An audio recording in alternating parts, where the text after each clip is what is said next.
संवेदना परिवार व पश्चिम नागपूर नागरी संघ यांच्या संयुक्त विद्यमाने मध्य भारतातील सगळ्यात मोठे स्वातंत्र्यवीर सावरकर राष्ट्रभक्तीपर कीर्तन महोत्सव रामनगर येथील राम मंदिरच्या बाजूने प्रांगण येथे 4 डिसेंबर ते 8 डिसेंबर दरम्यान आयोजित करण्यात आलेला आहे।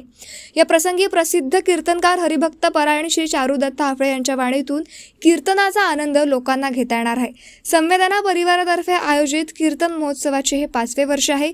या वर्षी कीर्तन महोत्सवात संपूर्ण क्रांतिकारकांचे विषय घेण्यात आलेले आहे। या महोत्सवाचे उद्दिष्ट आहे की लोकांमध्ये संवेदना जागृत व्हावी, तसेच येणाऱ्या पिढीमध्ये संवेदना जागृत व्हावी। जे थोर महात्मे होऊन गेले, क्रांतिकारक होऊन गेले, त्यांचे विचार नवीन पिढीसमोर मांडावे, त्यातून नवीन पिढीसाठी समाज प्रबोधन घडावे। कीर्तनाच्या माध्यमातून समाज संवेदनशील व्हावा या उद्देशाने 4 डिसेंबर बंगाल क्रांतिकारकांची गाथा, 5 डिसेंबरला उत्तर प्रांतातील अग्निरत्न, 6 डिसेंबरला स्वातंत्र्य संग्रामातील अंतिम पर्व, 7 डिसेंबरला त्या तिघी आणि 8 डिसेंबरला स्वातंत्र्यवीर विनायक दामोदर सावरकर या विषयांवर कीर्तन प्रस्तुत होत आहे।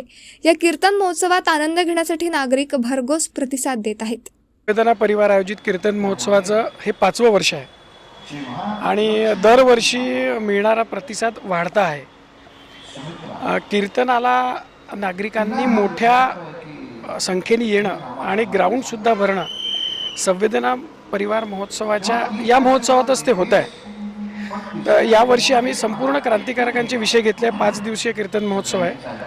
तर नागरिक फार मोठ्या संख्येने इथे येतात आहेत। फक्त बाहेरच नसतात, ते त्याच्यातनं जो उपदेश देतात आहेत, इंटरनली इमोशनली पण ते स्किल्स डेव्हलप होतातच आहेत। मेन आमचा उद्देश तोच आहे की बाहेर सगळं करताना, म्हणजे शिकताना, सगळं करताना हे जे पारंपरिक चालत आलेलं ज्ञान आहे ते याच्यात कसं उपयोगी पडेल हाच संदेश त्याच्यातनं देण्याचा प्रयत्न। संवेदना परिवार जे काम करते, खरं तर लोकांमध्ये संवेदना जागृत व्हावी, येणाऱ्या पिढीमध्ये संवेदना जागृत व्हावी, त्यासाठी जे थोर महात्मे होऊन गेले, क्रांतिकारी होऊन गेले, त्यांचं समोर लोकांसमोर मांडणे, नवीन पिढी पुढे मांडणे आणि त्या नवीन पिढीमध्ये संवेदना ही निर्माण करणे।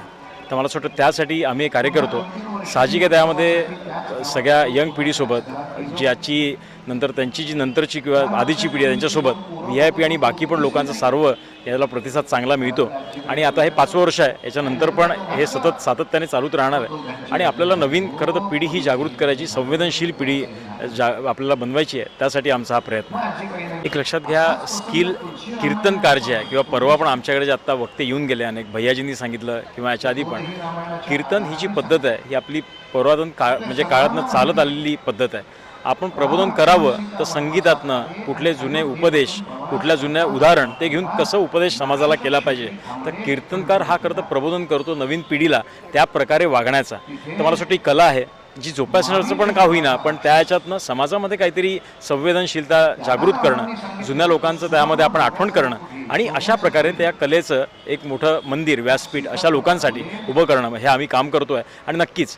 याच्यातनं होईल का हे माहीत नाही, पण हे जे चालू आहे हे नक्कीच एका प्रकारचं ट्रेनिंग सेंटर आहे। याच्यातलेच काहीतरी पुढच्या नंतर पिढीमध्ये तुम्हाला दिसतील। आमच्यापैकी कोणीतरी एक जण किंवा आमच्या नंतरचा कोणीतरी सांगणार राहील की मी इथे कीर्तन ऐकलं होतं बापूंचं आणि मग आता मी आज हे करतो, त्यांच्यानी पाहिलं आणि आज मी कीर्तनकार झालो आहे। तर मला असं वाटतं त्यासाठीच हा खरं तर कार्यक्रम आहे आणि नक्कीच जे तुम्ही म्हणताय ते इथेच चालू आहे आणि हाच त्याचा खरा प्रयोग आहे।